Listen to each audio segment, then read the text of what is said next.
Out for votes, battle over rights inspires more U.S. transgender candidates. Reuters. Virginia Democrat Danica Roem has been called a man by conservative opponents attacking her views on LGBT rights as she campaigns to become the United States' only transgender state legislator. Roem does not shy away from her gender identity. In one campaign ad, she applies makeup at a bathroom mirror and takes hormone pills. But rather than focus on the politics of running as a transgender woman, she prefers to discuss traffic gridlock and other issues in the November 7 election for the Virginia House of Delegates. Transgender people are just as qualified to say, "Hey, I can't stand being stuck in traffic right now. I have some ideas to fix this," said Roem, a 33-year-old journalist. "We can be leaders on transportation. We can be leaders on economic development, and yeah, we can be leaders on civil rights too." Her candidacy comes as more transgender men and women are vying for voices in the political arena, where they have been targeted by conservative lawmakers seeking to limit their rights, most notably by restricting bathroom access.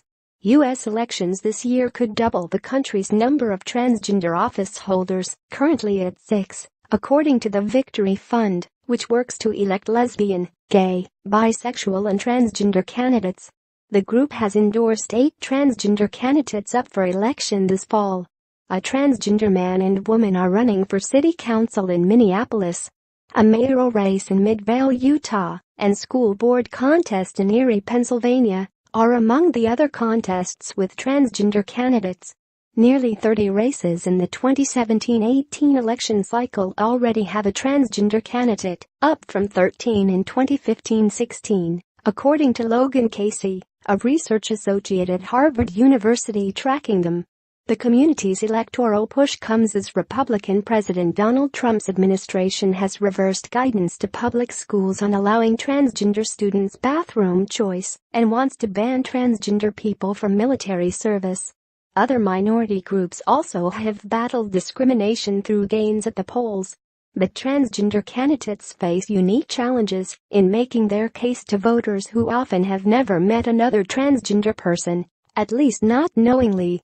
It's sort of a double-pronged task that a lot of these candidates have, Casey said. They have to run for office and persuade people to vote for them, and also educate them about what it means to be a transgender person. Philip Cunningham, a 30-year-old black transgender man running for city council in Minneapolis, once thought he would have no chance at professional success because people would be put off by his gender identity. Now he marvels at the support he is receiving on the campaign trail.